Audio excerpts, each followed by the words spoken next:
What's going on, guys? It's Nick here, back with another video. Today we're going over the wide receivers I'd be starting and sitting this week. As always, if I don't answer your specific question, you can just look at my exact rankings and projections at our website, thefantasyfootballadvice.com. So we'll get into that in a second, but first, of course, have to start things off as usual at the stat of the day. Yesterday's stat was Cooper Kupp and Deebo Samuel are the wide receivers 1 and 2, PPR scoring since week 7. Who ranks third? Surprisingly, answer is Elijah Moore. At Million18 was first to get that right on Twitter, and Liam Eisenhower was first to get that right on YouTube. Today's stat: who currently leads the league in percent of team air yards? All right, let's talk about some wide receivers this week. So, Eagles at Jets. First game up, 45-point total. Eagles, 7-point road favorites. For the Eagles, Javonte Smith is the only wide receiver that you can really trust, and I'd play him in the flex this week. It is a great matchup against, let's be honest, a trash Jets defense, ranks bottom third and bottom three in pretty much every single defensive metric that you can find in the passing game. But the Eagles are a run-first team. So I say flex play, you're like, why isn't he wide receiver 2? They're a run-first team. And it is very likely they're going to find success on the ground in this matchup. They should also have a very favorable game script, and so they might not need to throw the ball. So while he's going to be very efficient, he's probably going to have a good game. He might have to get there on like 5 or 6 targets because the Eagles simply don't have to throw the ball to win, and they don't want to throw the ball, so why would they? So I think he's more of a flex than wide receiver 2 this week, but still someone that I personally have in 1 out of 3 leagues, and I will be playing in my flex. For the Jets, Corey Davis is feeling better than he was last week, so a better chance of playing, but he also hadn't practiced through Thursday, so it's not looking fantastic for him.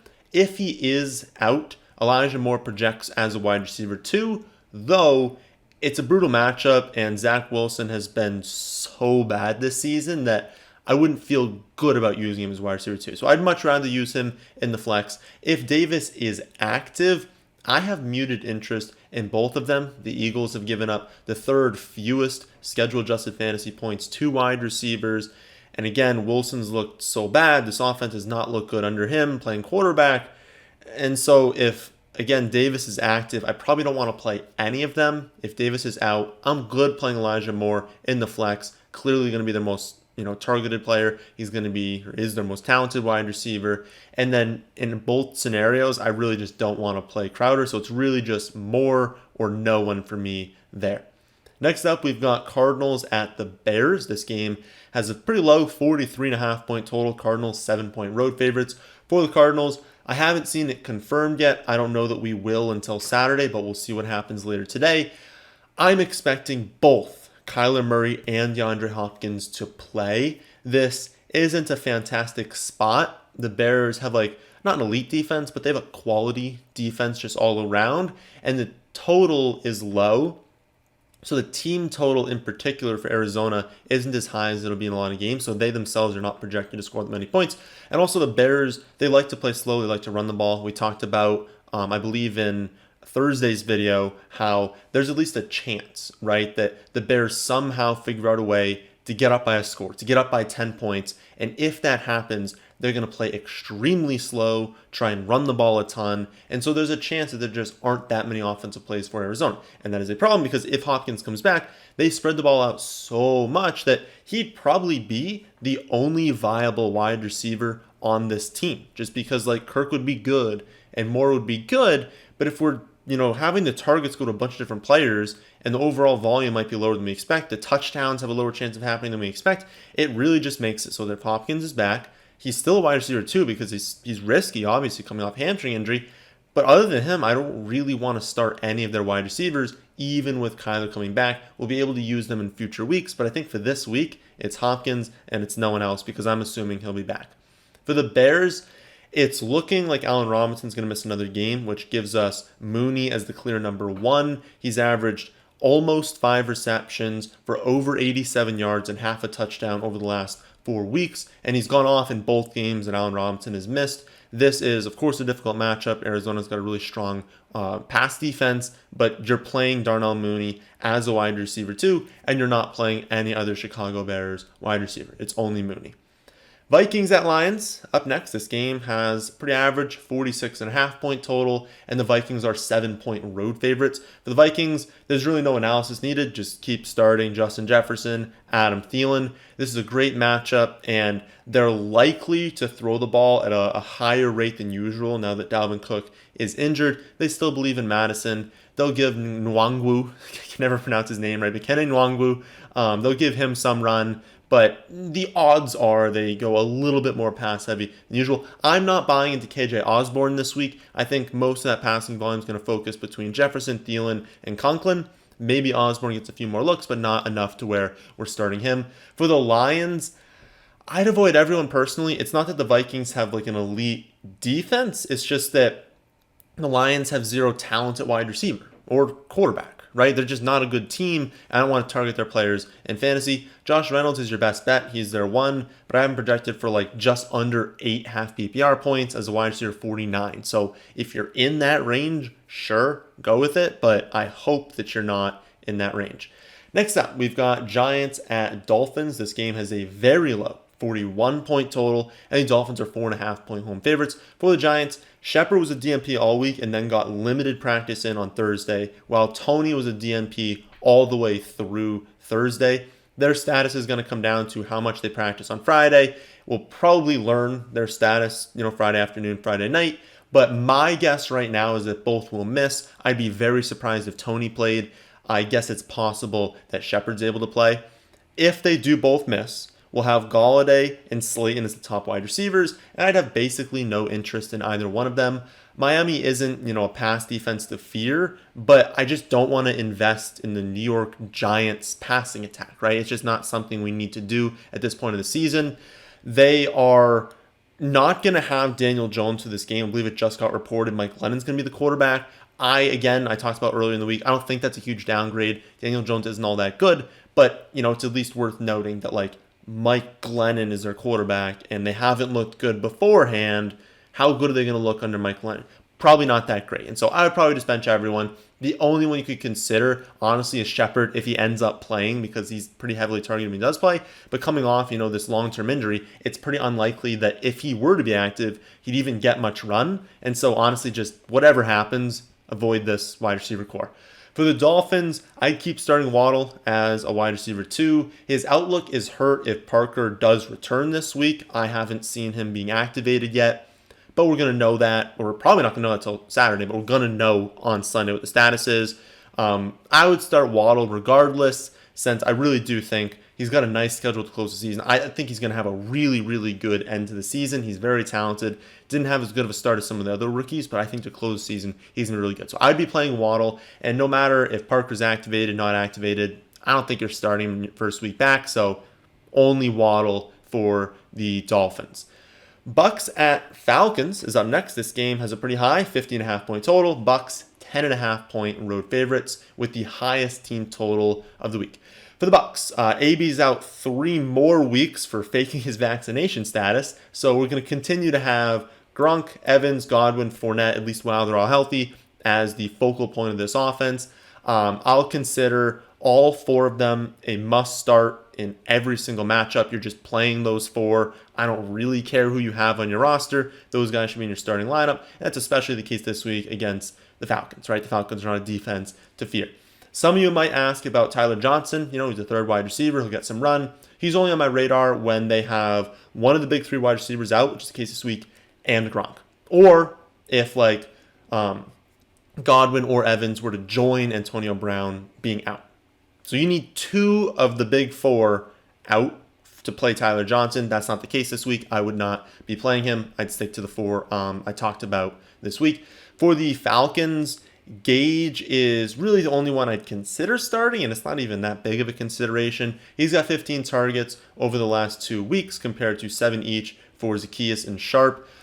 But do you really want to invest in the Falcons? I understand the narrative. Of course, you can't run on the Bucks, and so try and pass the ball on the Bucks, right? But it's not like the Bucks have this dreadful pass defense. They have a good pass rush, and it's not like you want to play Falcons pass catchers, right? That's really only a consideration when a team is willing to abandon the run and have good wide receiver talent, good offensive line that can get it done there. That's not really the case. The Falcons, they're still going to try and run the ball. They'll use Pitts. they'll use Patterson. It doesn't mean that Gage is all of a sudden getting a million targets. And so Patterson and Pitts, that's really all I want to play on the Falcons.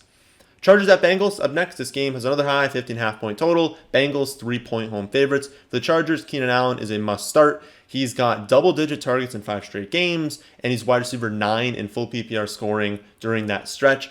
I would also start Mike Williams. I know the results haven't been there that much recently, but he's had a few near-miss touchdowns, which would have improved his outlook for a lot of people. And the Bengals' pass defense is weaker than their run defense, so I would imagine that's an area where the Chargers, who already are perfectly fine going pass heavy, would like to attack. So I think they're going to go pass heavy in this game. Certainly a low floor play, but I think the ceiling this week justifies Mike Williams as a play. If I did have him, I don't have him in my 3 leagues, but if I did have him, I would like to get him into my flex. That's where I'd like to play him this week. For the Bengals, difficult matchup. Chargers have one of the worst run defenses in the league, so you have to think they're going to lean on Mixon here. But they rank, 11th in pass defense DVOA, 5th in yards per pass attempts allowed, have given up the 2nd fewest schedule-adjusted fantasy points to wide receivers. Despite that, I think you're starting Jamar Chase. I think his combination of talent and opportunity is too great to bench him in pretty much any matchup, so I'd continue starting him. I know he's been relatively poor performances recently, but I think you're still playing him. The interesting decision is Higgins, right? Because again, I think you're playing Chase. I think you're benching Boyd. But Higgins is like the tough call, right? He's been pretty inefficient this season before catching the long touchdown, having a really nice game last week, which could have been even better. He was tackled at the 1 yard line. Yeah, I think it was called a touchdown on the field and overturned. He's good, right? He's a talented wide receiver. It's a team that will throw the ball. I just think this week, and the combination of being relatively inefficient overall in the season, coming off his big game, them not getting Chase ball as much, maybe they lean a little bit more towards Chase, but then also just look at the matchup. It feels unlikely that it's a T. Higgins game. You just have to think they're going to run the ball a ton, and that T. Higgins, who's been relatively inefficient in a brutal matchup, isn't going to be super efficient for the 2nd straight week. So I personally don't think he's going to have a great game, but I have him projected about 11.5 half PPR points, wide receiver 22. So that's right in low end 2 to flex play. I just think this week I'm not in love with this. So even though I have Mike Williams projected less, maybe that ends up being different, right? I'm recording this on Friday. I'm going to adjust rankings later in the day on Friday, on Saturday, on Sunday morning. There might be a chance that Mike Williams passes him in the rankings, passes him in projections. This is a play where even though he's projected a little bit less, I honestly might prefer Mike Williams this week because I just don't feel great about T. Higgins. So probably more than we need to spend on T. Higgins, but I don't think he's a fantastic play this week. But my projections say he's fine. He's totally fine to play wide receiver 2 or in the flex. Next up, we've got Colts at Texans. This game is a 45.5 point total, and the Colts are 9.5 point road favorites. For the Colts, Pittman hasn't been great recently, and I do have concerns with this matchup. The Texans have actually been pretty decent in pass defense, especially recently. They've been a defense we've actually been able to use in fantasy, and just awful against the run, right? So you have to think the Colts, who are built behind Jonathan Taylor, that is the foundation of this offense, they're just going to feed him, right? It's going to be Jonathan Taylor over and over and over again, and then Hines when he has to spell Taylor for a few snaps. It's pretty unlikely that they look at this and say, well, let's just change things up. Let's go pass heavy against a team that's a clear run funnel, and we have a dominant running back, the best running back in the NFL right now. So I don't love Pittman this week. He's a player I love. It's just the matchup isn't great, and it just feels like a spot where they're going to win by 20, and it's all going to come on the ground. It's not going to come through the air, and so the opportunity for him won't be super high, and the matchup is relatively difficult. It's more difficult than most people think. It's probably a pass this week. So personally, I don't really want to play any Colts wide receiver. Pittman's obviously the only one you'd play. I just don't love it. The Texans. This is not an awful matchup, but they are an awful team, so it kind of evens out there. Brandon Cooks is obviously the only one that you can trust, and trust might actually be overselling it. He's fine, right? We saw last week and hit him the long touchdown, but they played the Jets last week, and it took him the big, was it a 35, 40-yard touchdown just to be relevant. I mean, he didn't do anything after that. He hasn't done anything in recent weeks. He had a really hot start to the season, but he's fine. He's fine to play as an upside piece, as a low end 2 or in the flex, but understand that he's on the Texans, right? The Texans are terrible, and if the Colts just run the ball every play and limit the total possession to the Texans, do we really think that he's going to be efficient as the only weapon they have? I mean, the Colts have a strong defense and a good coach defense. You have to think they're going to be taking away Brandon Cooks, forcing them to beat them with the absolute garbage they have behind them. I don't think they're going to be successful in doing that, so Texans won't score many points, won't be efficient, won't have many yards. I don't know. It's not a good outlook for any Texans player this week. We'll kick off the 4 o'clock games with Jaguars at Rams. This one has a 47.5 point total, and the Rams are massive 13-point home favorites. For the Jaguars, everyone's a low-end play because it's the Jaguars. It is not that I'm terrified of the Rams' pass defense, but they're still good, and the Jaguars can't seem to look competent against anyone, right? So are they going to all of a sudden be great against the Rams?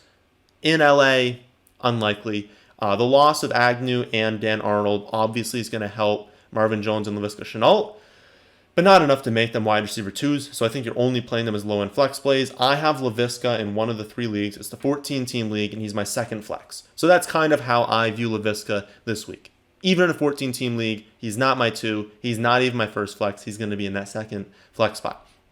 For the Rams, obviously start Cooper Kupp. He's a smash this week, wide receiver 1 overall, I think. And then watch the status on Odell. I think he plays, but we're going to find out more later today and tomorrow as far as that's concerned. If he does play, I think he's a decent flex play. And then Van Jefferson would also be like a low-end flex because Van's still going to be on the field plenty. He's still going to be used, and he's going to have, a role deep down the field, and so he can hit on that upside play. That's why you want him in the flex. If Odell's out, you're obviously still playing Cooper Kupp. He's a phenomenal play. But then I think Van Jefferson could honestly be played as a wide receiver 2 because he's going to be on the field 100% of the snaps. The Jaguars are just going to try and take Cooper Kupp away, and especially if Henderson is out. If you have Odell and Henderson out, this offense is, Cooper Kupp's probably going to have 50 fantasy points, but this offense is going to be very heavily concentrated between very few players against the Jaguars, and they're projected to score like 30 points. You'd be playing Van Jefferson, I think, if you have him in every format, really. Maybe if you're in like an 8-team league, you're not playing Van Jefferson if like both those guys are out. But in most formats, he's going to grade out as a wide receiver 2, a really solid play. And honestly, he's probably on free agency in a lot of leagues. So because that is a possibility, I think you should probably go out and get him. Again, I don't know that both those guys are going to be out. Like my guess is actually that both play, but just because it's a possibility, worth an ad. Next up, we got the football team at the Raiders. This game has a 49.5 point total, and the Raiders are 2-point home favorites. For the football team, I'd keep starting McLaurin as like a low-end 1, high-end 2. He's been more inconsistent than we would like this season, but he gets enough volume. He has enough talent to where you should still be starting him every week. And then I would bench all other wide receivers in this team. Hopefully we can use Curtis Samuel in the coming weeks. Maybe in like a few weeks we can start using him. But they're going to bring him along very, very slowly from this groin injury. They don't want to complicate things again. And so he's going to slowly get more and more touches. And so you can't play him this week. So hopefully in a few weeks we'll be able to play him. For the Raiders, the football team is a very plus matchup for wide receivers. They rank 30th in both pass defense DVOA and yards per pass attempt allowed. They've given up the 5th most schedule adjusted fantasy points to opposing wide receivers. I would start Hunter Renfrow as like a wide receiver 2 this week, especially with Waller very likely not playing. I don't think I've seen him confirmed out, but he's not playing this week, let's be honest. After Renfrow, you can take a shot on Deshaun Jackson in your flex spot in a lot of formats. Just understand that if he doesn't catch a 60-yard touchdown, he's not going to be a good start, right? So he has that in his range of outcomes. He's got 150 and 2 scores in his range of outcomes.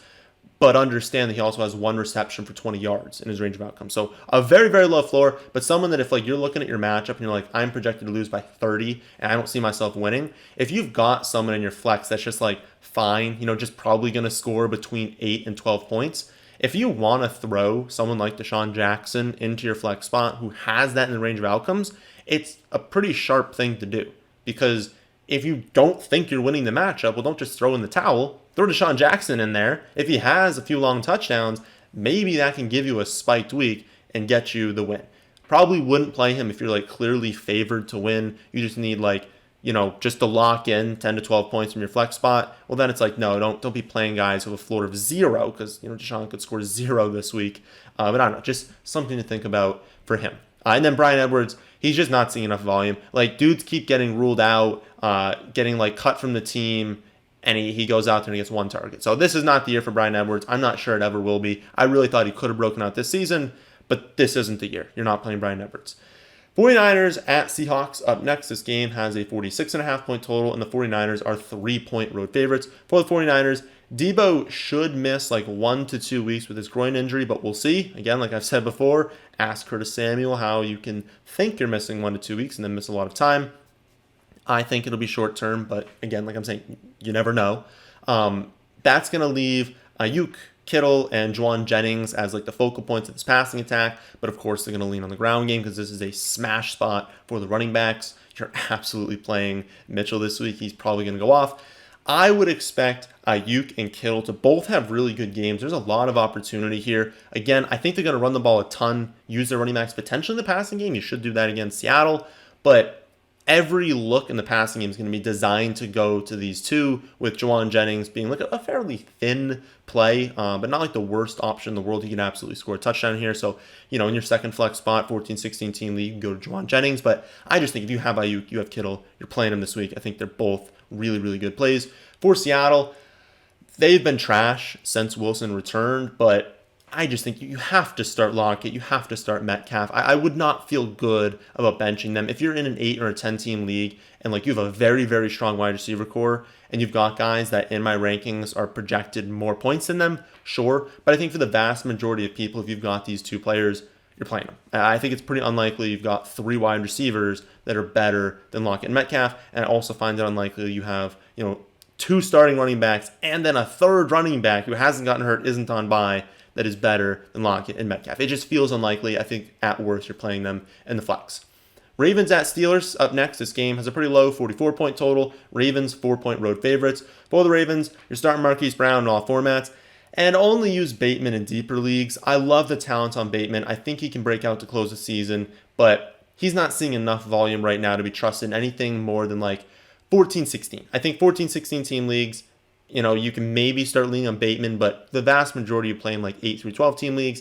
I just think that there's just not enough opportunity here for him to be worth starting, and then definitely not anyone beyond that. For the Steelers, always start Deontay Johnson, and I think Claypool's worth a start this week, like a high upside flex play. Again, a similar situation other guys I've talked about where it's like, I know the floor on Claypool is a little bit lower than we'd like, but the ceiling's there. I believe he has 9 and 8 targets last 2 weeks. He's getting the targets. His targets typically come deep downfield. And so I just think it's worth it. I think he unlocks a ceiling that many other players don't have. I thought maybe to start the week that Fairmouth would miss. I believe it was the concussion. He should be good to go, so that kind of limits the upside a little bit because they like Fairmouth in the red zone. That was an area where maybe Claypool could have come out here and scored like 3 touchdowns, had one of his classic explosion weeks. But I think even with Pat likely playing, I still think Claypool's a good play. He projects out in that like wide receiver 23 to 27 range. So definitely not a must play for everyone, but a good play and one who could finish top 5. There's other players in that range who just don't have top 5 in the range of outcomes. So I think Claypool, good play this week. Sunday night game is going to be Broncos at Chiefs. This game has a 47-point total, and the Chiefs are 9.5-point home favorites, coming off of their bye. I think it's going to be a really good game for the Chiefs, not a good game for the Broncos. Broncos projected to score less than 19 points. They'll be in Arrowhead. It's just a really tough game environment, especially coming off of the bye for Kansas City. I don't see good things happening for the Broncos offense this week.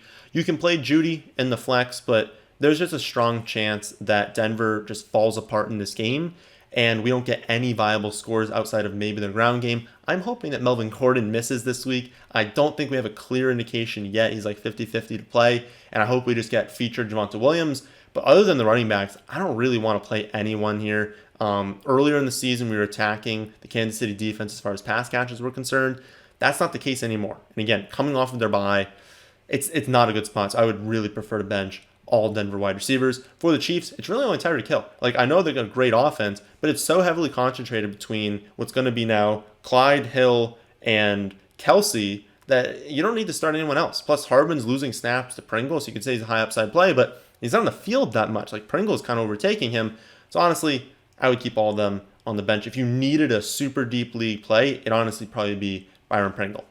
The Monday night game is Patriots at Bills. This one has has a very low 42.5 point total, and the Bills are now 2.5 point home favorites. For the Patriots, I am not excited to play any of their wide receivers. Even with White done for the season, Buffalo has a strong pass defense, and they're at home. It's always a difficult spot traveling to Buffalo to play there. And so given that also, like, even in a neutral matchup, no Patriots wide receivers really stood out as a must start. Like, Bourne's the best bet to score a touchdown. Myers is the best bet for like consistent volume. But the odds that anyone has 100 in a score is very, very low. The odds that anyone even has like 7 for 70 in a score is fairly low. So you're really just hoping someone scores like 12 half PPR points.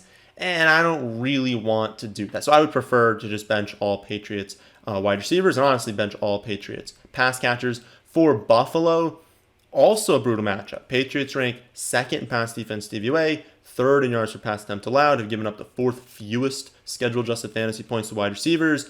You basically have to start Diggs every week, but you also have to realize that it's very likely Stephon Diggs is the player that Belichick chooses to take away, and they've been very strong against opposing wide receivers. I think this is just a defensive matchup. It's going to be kind of frustrating to watch if you have fantasy players in this game, because I think there's going to be a lot of like 3 and outs, 4 and outs. There's going to be plenty of drives that don't move much down the field, punt. Don't move much down the field, punt. It's going to be really, really gross, low-scoring game. And so, personally, Diggs, I think you can play Knox because if the Patriots choose to take away Diggs, well, Knox is the next most likely to score a touchdown, to have a decent game for his position. So it's Diggs, it's Knox, and it's not that many other pass catchers in this entire game. Again, I think it's going to be really, really gross, and so I don't want to play many of them.